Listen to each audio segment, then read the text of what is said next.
We have designed this project based on controlling home appliances by using remote control. We would like to thank Professor and Senior who must have referred time to time for this project. Now my friend Amit will explain main design and circuit diagram. So as my friend told that our main aim is to controlling the home appliances using the remote control. For this I have used ST12 encoder IC to transmit the data and ST12D decoder IC has received the data. Here in circuit you can see I have connected 4 switches to the ST12 encoder IC and 7805 voltage regulator I have used to power it to ST12 encoder IC. Similarly in the decoder IC also I have used this 7805 voltage regulator to power to supply the power to this. And now I will give you the demo. As you can see, whenever I am this is the remote of our circuit. Whenever I am pressing here any switch, like I am pressing the second switch, second LED is glowing. Now I am pressing the third one is glowing. If I press second one will off. Like similarly, if I will press 4, the fourth will goes on or off. Similar as I am pressing a switch. And the bulb that I have connected to the power supply 230 volt with the relay switch and one current driver. When I will press the first switch, the bulb will glow, and again if I will press, it will goes off. Now I am going to explain how does the circuit works. Here you can see it is the ST12 encoder IC. Its 8 pins are 1, 2, 3, 4, 5, 6, 7, 8, A0 to 8, 7 are the addresses pins, and this is the 9th pin is the ground pin. These all are connected to the ground. Actually the main thing is when you want to transmit the data, this address pins status should be matched with the address pins status of the decoder IC. So I have connected all to the ground. Now the 18 pin is the VCC pin, this 17 is the D out pin. What it's doing, when I am pressing any switch, like here I have connected 4 switches to the D0, D1, D2, D3. When I am pressing any switch, the parallel data will generate, and this encoder IC will convert this parallel data into the serial data and transmit it through this 17 pin. So when I am pressing any switch, the data that is transmitted is the 8 bit of this address pins and 4 bit for these data pins. When this data is transmitted to this 17 pin, and when I will connect one wire to this 17 pin to the data in pin of the decoder IC, it's a 14 pin, so my data will be transmit.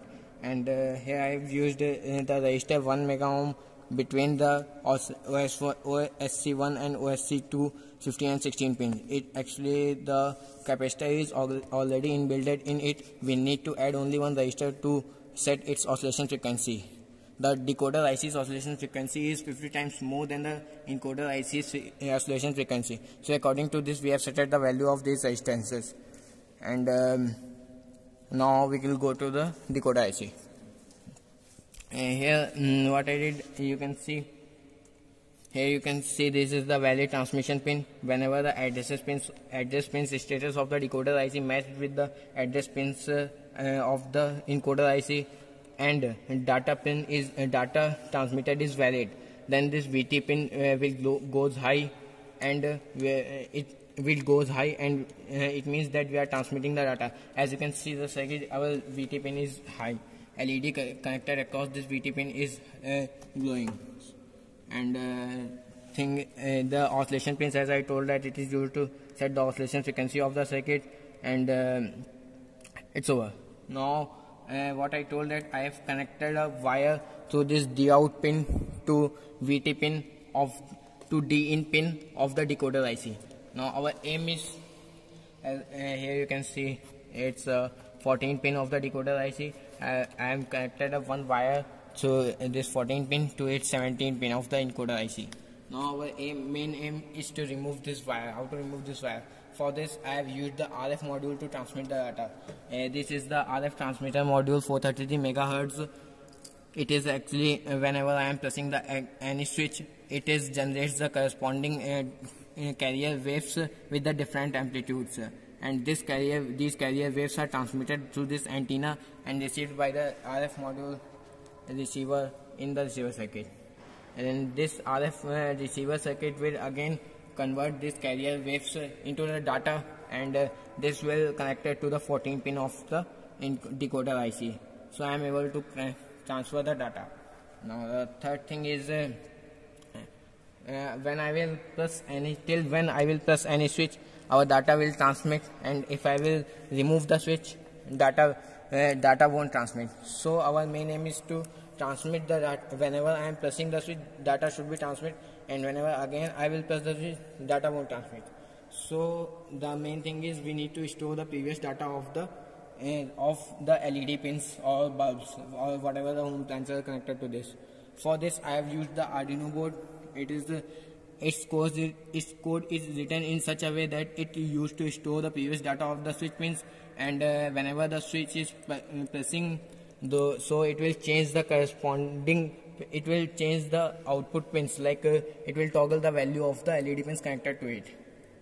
Now as you can see, if I will press any switch, like I am pressing second will goes on, and when again I am pressing second, it goes off. Similarly to third one, and similarly to fourth one, like when I am pressing first, so it goes, and again I am pressing, it goes off. So our next aim is we are able to control the 5-volt LEDs. Now next aim is to control the 230 volt. How to control it?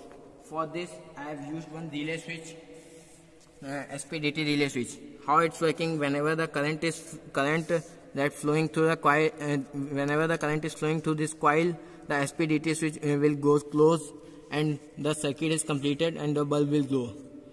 So we need this coil is connected across the D-out pin of the Arduino board, but it is not able to on this relay switch. Like whatever the data is out from the 13 pin is not sufficient to generate the sufficient amount of electromagnet, so that will attract this SPDT switch. So we need to gain this current. So for this I have used the CL100 NPN transistor. It will increase the value of the current. How it's working is in NPN transistor, generally our circuit is like this. Here is the collector, this is emitter, and this is base. Whenever the base is on high, it will allow a large amount of current through collector to emitter, and whenever it will goes down, the current through the collector to emitter will zero. This basic principle I have used.